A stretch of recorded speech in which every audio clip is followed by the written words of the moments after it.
Bonjour à tous. Alors, je vous avais promis de vous reparler un petit peu plus de mon nouveau livre.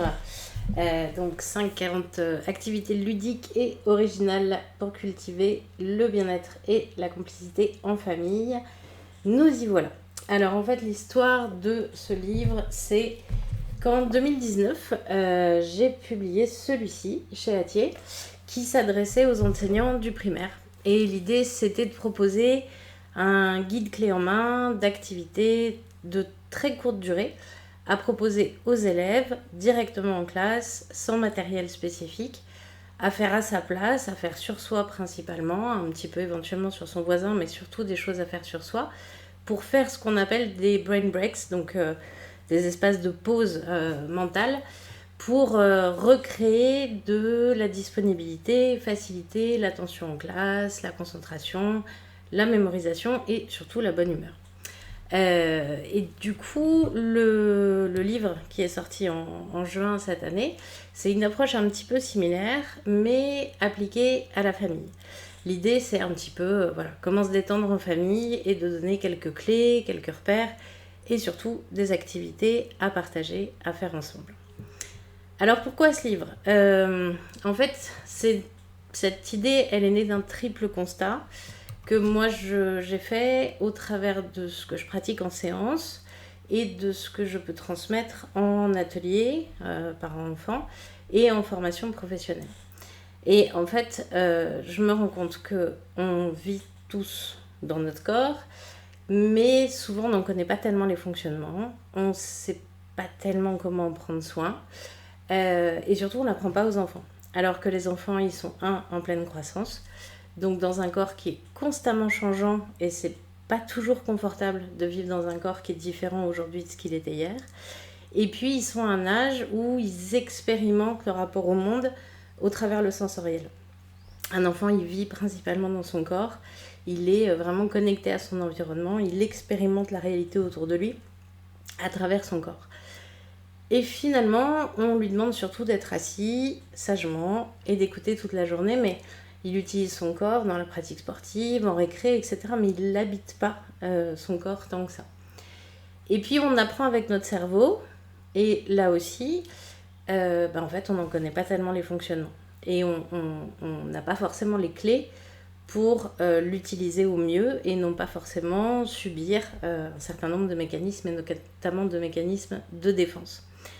Et là encore, on ne transmet pas aux enfants des clés pour utiliser leur cerveau au mieux, alors qu'on leur demande en même temps d'intégrer un nombre incalculable d'informations et pas seulement sur le plan scolaire.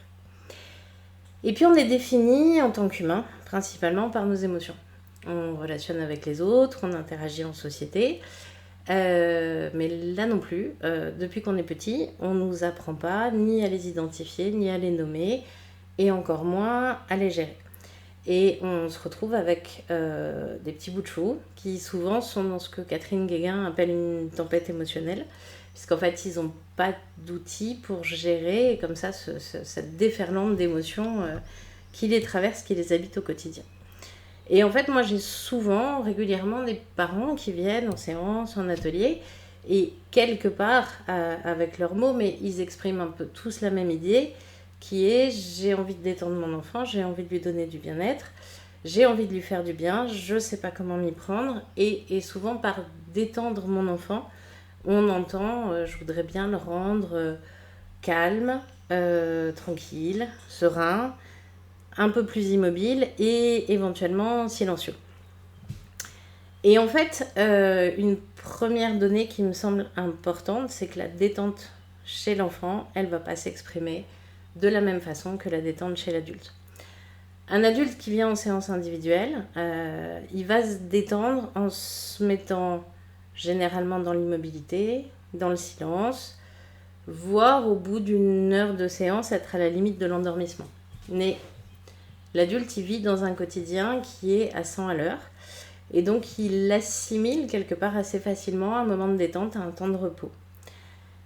En réalité, ce qui détend dans notre corps, c'est ce qu'on va mettre en œuvre. Donc c'est quelque part du registre de l'action, une action qui va venir stimuler notre système parasympathique. On vit, nous, dans un monde où le système orthosympathique, qu'on appelle aussi le système sympathique, il est ultra, ultra, ultra stimulé. Et donc, si on imagine quelque part nos deux systèmes qui doivent se mettre en équilibre, si l'orthosympathique, il est ultra stimulé, il faut qu'on stimule aussi le parasympathique pour arriver à un état d'équilibre.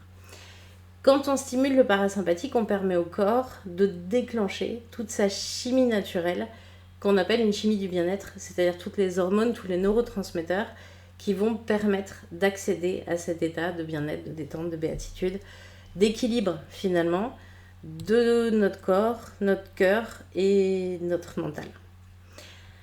Alors du coup, ce qui m'intéresse dans l'approche de ce livre, c'est de se poser la question de qu'est-ce qui permet d'atteindre cette détente chez l'enfant. La première chose qui va être hyper importante chez l'enfant, c'est le lien en fait. C'est l'idée que l'enfant, il a envie de faire ensemble, il a envie de faire avec. Et on est beaucoup dans notre posture d'adulte, de parents, etc., dans le fait de faire. C'est-à-dire on propose à l'enfant des activités, mais on n'est pas forcément en train de les faire avec lui. Et moi, je me suis rendu compte en atelier, très souvent, quand j'ai des familles, les parents sont dans l'idée de masser leurs enfants. Et en fait, moi, j'aime bien changer les rôles. Et souvent, en début d'atelier, je propose aux enfants de masser leurs parents d'abord. Et ça, c'est super intéressant parce qu'en fait, les enfants sont très, très contents d'être au premier rôle. Ils sont très contents de donner à leurs parents. Ils sont très contents d'être ceux qui savent, ceux qui transmettent, ceux qui offrent, ceux qui font, et pas forcément ceux qui reçoivent. Et du coup, en changeant un petit peu cette posture-là, on permet à l'enfant de donner, de recevoir et donc de faire ensemble. Une deuxième clé qui est importante avec les enfants, c'est le ludique, le rire, le fun. Si vous proposez une activité de détente à un enfant et que d'avance, avant même de la faire, il s'imagine s'ennuyer, eh ben, il n'a pas envie. Donc là aussi en atelier, quand on commence une activité détente avec une installation en lotus, des respirations, etc., c'est mort, on les perd assez rapidement. En revanche, quand on commence l'atelier avec une activité qui va les surprendre, les défouler, les faire rigoler un grand coup, par exemple un concours de grimaces, par exemple mâcher un faux chewing-gum, enfin voilà, des choses auxquelles ils ne s'attendent pas et qui ouvrent la porte du fun, là généralement, ils adhèrent et ensuite on peut les emmener vers une pratique plus calme, reposante, apaisante. Ensuite, une autre clé qui est importante, c'est le fait que l'enfant il a besoin d'être sécurisé et que ce qui va sécuriser l'enfant, c'est la mise en place d'une forme de rituel dans la pratique qu'on lui propose. Et en même temps, c'est un enfant.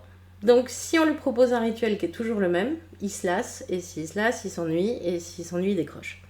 Donc, ce qui va être intéressant, c'est de créer, en fait, des routines qui vont s'appuyer sur une pratique qu'il a déjà intégrée, mais en proposant une variante.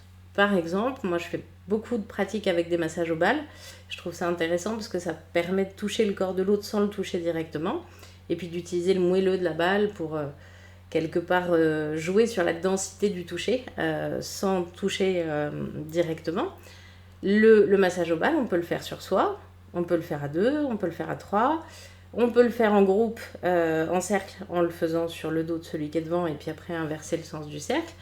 En fait, à partir de la même logique, on peut démultiplier la pratique de plein de façons différentes. Et donc c'est toujours la même chose, mais en même temps on ne le fait jamais comme d'habitude. On peut le faire au sol, on peut le faire debout, on peut le faire assis, etc. Et toutes ces pratiques, elles se font sur le corps habillé pour pas avoir à se poser la question de la pudeur et de l'intimité.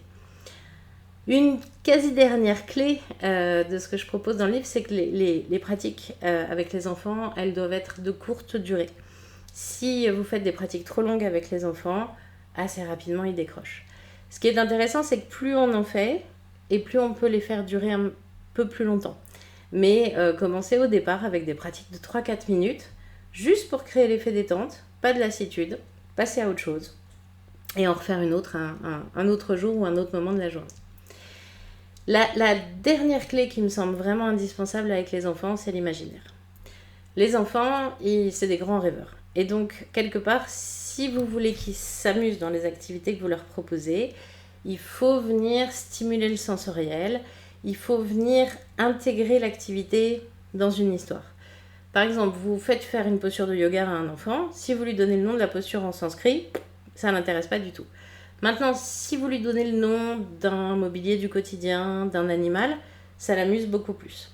Une respiration, c'est pareil. C'est beaucoup plus marrant de faire la respiration de l'abeille que de faire un truc sérieux, alors qu'en fait, c'est la même respiration, c'est simplement la façon de le présenter.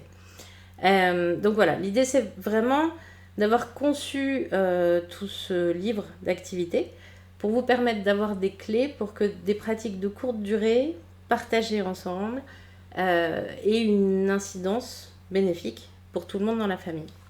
Alors du coup, j'ai conçu le livre avec une petite approche théorique au début, mais surtout avec 5 chapitres d'activités. Ces activités, vous pouvez les assembler ensemble comme vous avez envie, ou les séparer en petits morceaux. Et l'idée des chapitres, c'est de vous donner des idées à faire, par exemple au réveil, des idées à faire pour préparer l'endormissement dans les meilleures conditions, des idées pour faire un goûter, une pause un petit peu différente en fin de journée ou pendant le week-end. Et en fait, que vous ayez comme ça des idées qui sont applicables au quotidien à plein de moments de la journée et en fonction de l'intention que vous recherchez. Il y a un chapitre sur le fait de partager un moment doux et câlin ensemble. Mais il y a aussi un chapitre sur le fait de se défouler autour d'un moment tout fou et de partager un bon fou rire. Voilà, parce que c'est dans les deux cas des choses qui vont créer de la détente chez l'enfant. Et un enfant détendu, parent apaisé. Donc l'approche, c'est aussi de se dire que à partir du moment où on donne du bien-être aussi à nos enfants, on va mieux, nous aussi. Voilà, donc en conclusion, l'idée c'est ça, un peu l'enfant il vit dans son corps, il s'exprime, il interagit avec l'extérieur par le sensoriel, il est en pleine découverte de ses émotions. Et en fait, tout ce terreau qu'on va lui donner avec ses activités de détente, c'est une richesse intérieure sur laquelle il peut s'appuyer pour s'épanouir, pour faire grandir sa créativité, pour nourrir sa confiance en lui. Et finalement, la détente dans le livre, c'est un peu le super-héros de l'équilibre. Voilà, donc bonne lecture, belle pratique à vous tous. Si vous faites des expérimentations, vous avez envie de me faire des retours, des partages, des commentaires, avec un immense plaisir. Et si les petites clés partagées déjà dans cette vidéo vous ont donné envie de les partager avec vos proches, avec grand plaisir aussi.